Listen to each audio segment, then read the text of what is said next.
Ayun, what is up guys? Ito panibagong video na naman. Dito kaya para dito sa nagtatanong, yung nagpapaturo na paano mag-install ng USB charger. Ayan, sa mga walang charger na motor. Ganito lang din gumawa, simple lang. Tsaka yung maglinya. Ito, lalagyan natin ng USB. Ito may switch. Pero isa lang na USB. Ayan, hindi siya dual. Isa lang. Pero mas maganda pa rin to, ganun din naman. Itong papalitan natin ngayon, S-Max V2. So, sa mga merong S-Max V2 dyan, ayan ganito kasi yung charger niya, parang sa car charger. Syempre, mas gusto natin, convenient. Wala na tayong ilalagay-lagay pa na kung ano-ano. So, gawin natin dyan, papalitan natin ng USB. So, ang gagawin nyo lang, syempre, buksan nyo yung body niya, Yan buksan nyo yung body. Baka mga bandang harapan. Dito ka. Ayan, bandang harapan. Access nyo lang to. Itong mga wirings nya, ayan tanggalin nyo lang to. Pang charger, yan. Tanggalin nyo yan. Tapos yung thread dito, tanggalin nyo. Ayan. Matatanggal na yan. Ayan So itong S-Max V2 meron na siyang charger talaga na port, na butas. Kung wala, ang gagawin nyo, magbutas kayo dito. Ito 30mm to. Butas kayo ng 30mm. Ito, yan. So ito, bili kayo sa Shopee, meron mga ganito, mga mura-mura lang din. Ayan Tsaka nyo ilagay dito. Yan. Yan, tas ilak nyo na. Diba? Diba? Ayos. Ayan, so ang gagawin natin guys, ito, dahil para syempre maganda yung kabitan dito. Wala naman tayong ganito kasi na plug. Tsaka mahirap naman kung gugupitin natin to. Ang gagawin natin, dahil ito wala nang silbi, ito na lang ang titirahin natin. Tatanggalin natin to. Ikakabit natin tong ganto na may fuse. Ayan, 5 amperes. Ayan, paulan na. Ayan, kakabit natin to, yan. Doon. Sa pin yan, yan. Yan. So kakatin natin to, lalagay natin dito. So alamin nyo yung positive dyan na wire, yung green, yan. Positive. Ayan pag ganyan siya. Pag ganyan. So ayun.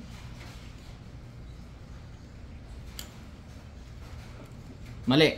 So ang positive pala nito itong white. Black and white. Ayan magkaiba kasi dito Ayan.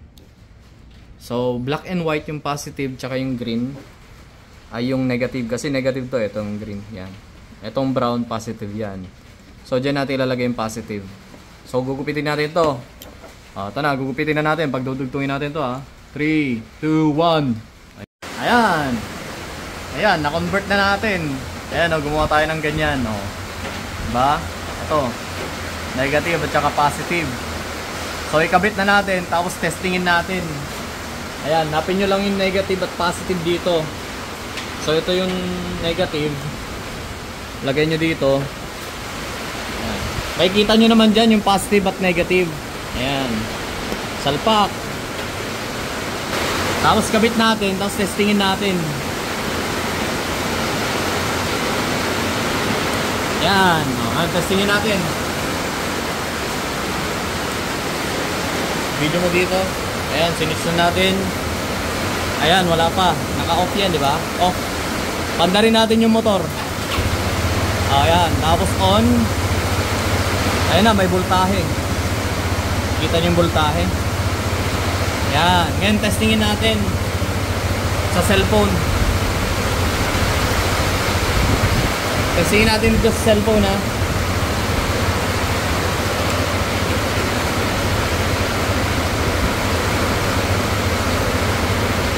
Testing. Boom. Panis. Boy. Yan, ganun lang. Ganun lang magkabit na ito. Charger. Yan. So sa mga walang charger, eto magbutas lang kayo dito kahit saan dyan. 30mm ng... Pasensya na kayo, umuulan ng malakas. 30mm ang kon neto. Butas. Hanggang salak niya. Ayan. Magbutas kayo ng 30mm, saktong-sakto yan. Tsaka yung wire niya, kung wala kayong linya, dito maglinya lang kayo sa may bandang susian. sa may stator. Basta yung magkakaroon ng voltahe pagka sinitch nyo yung susi, goods na yon. Pag pinatay nyo yung susi, dapat mawawala yung power nya. Etong negative naman, isalpak nyo kahit dito sa mga kod ng mga ano nyo, bolt. Pwede na yan, negative yan, direkta yan sa negative. So ayun lang. Sana may natutunan muli kayo dito sa ating pagko-convert ng charger from car charger to USB. So ayun. Kung natuto kayo sa video na to, please pa-heart naman dyan, tsaka pa-follow. Yan, tapos comment nyo rin kung ano suggestion next na aaralin natin. Thank you. Medyo maingay na dito eh. Pero DIY pa rin tayo. Let's go.